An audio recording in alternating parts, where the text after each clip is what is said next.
Engaged na ang kapuso stars na sina Edgar Allan Guzman at Shira Diaz.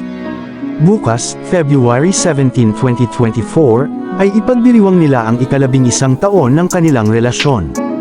Ngayong Biyernes ng umaga, February 16, isiniwalat nila sa publiko na engaged na sila mula pa noong December 25, 2021. Isinapubliko ng dalawa ang importanteng pangyayari sa kanilang buhay sa unang hirit, ang pang-umagang programa ng GMA7 na kinabibilangan ni Shira. Bumisita naman si Alan na nag-promote ng bagong proyekto niya sa Kapuso Network, ang Lilet Matias, Attorney at Law, na mapapanood simula sa March 4, 2024. Sabi ng aktor, "Yes, mga kapuso and mga UH family, Shira and I are engaged." Revelasyon ni Alan habang naluluha sa tabi niya ang kanyang fiancé. Dagdag pa ng aktor, "I respect Shira a lot. Kung pwede lang naming isa-isahin. Pero I respect Shira a lot, so ni-respect ko lang yung time niya. I know na kapag nag-propose ako, baka mag-no ito sa akin, that's the truth. Pero naniniwala ako sa pagmamahal niya and alam niya na kapag nag-propose ako sa kanya, pag nag-yes siya, I'm willing to wait.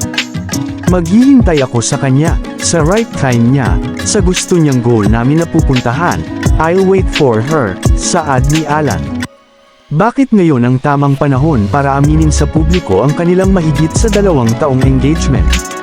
Sagot ni Shira, "Ngayon ko lang na-feel talaga na ready na ako, ready na akong gumawa ng pamilya in the future. Makasama siya habang buhay. So, sobrang ready na ako. Gusto ko nang ipagsigawan sa mundo kung gaano kami nagmamahalan. Kung gaano ko siya kamahal." Itong naganap pong proposal, first time namin isi-share dito sa unang hirit, na sobrang mahal na mahal ko itong pamilya na ito, itong show na ta. Sa previous interviews ng dalawa ay itinago nila ang katotohanang engaged na sila. Sa pinakahuling panayam kay Shira na nailathala sa Philippine Entertainment Portal or PEP noong November 21, 2023, sinabi nitong pinag-uusapan na nila ni Alan ang kasal pero hindi pa sila engaged. Gusto raw muna nilang mag-ipon at tatapusin muna ni Shira ang kanyang pag-aaral. Ganito rin halos ang sagot ng aktres nang makausap siya ng Pep Troika sa MediaCon ng pelikulang Without You noong February 2023. Nang tanungin naman kung sakaling mag-propose ay sinabi niyang handa na siya, bagamat noong panahong iyon ay engaged na pala sila. Saad ni Shira, "Ready naman na po. Pero alam naman niya po kasi ang mga kondisyones ko. Sabi ko, kailangan ko munang makagraduate. Kailangan ko munang makabili ng ganito, ganyan. Nire-respeto naman po niya yun.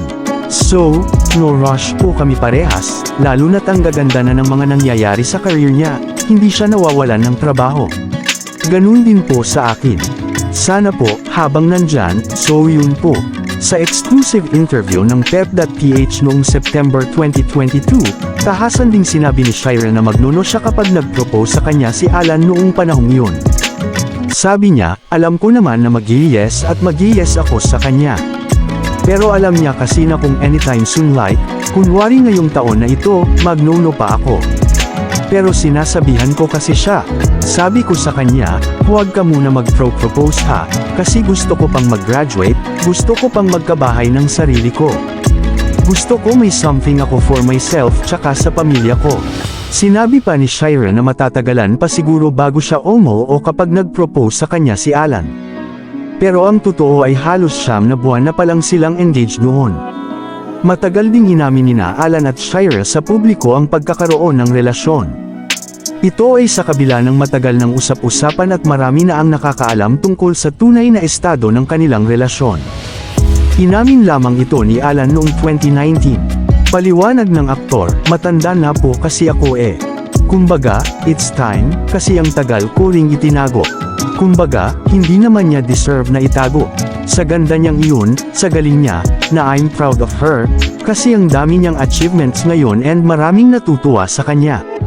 Kumbaga, parang nagpi-pay off yung pinaghirapan niya, yung matagal na panahon na hinintay niya, para lang makuha yung mga breaks na ganun, so I'm happy kasi, wala para sa akin, nag-decide ako, it's time kumbaga na makita, marinig naman ng mga tao na nagmamahal din ako, diba?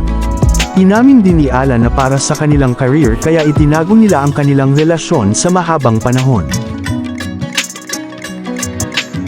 Kayo, anong masasabi nyo sa engagement nina Edgar Allan Guzman at Shira Diaz? Comment nyo lang sa ibaba at atin yang pag-uusapan. Maraming salamat at God bless.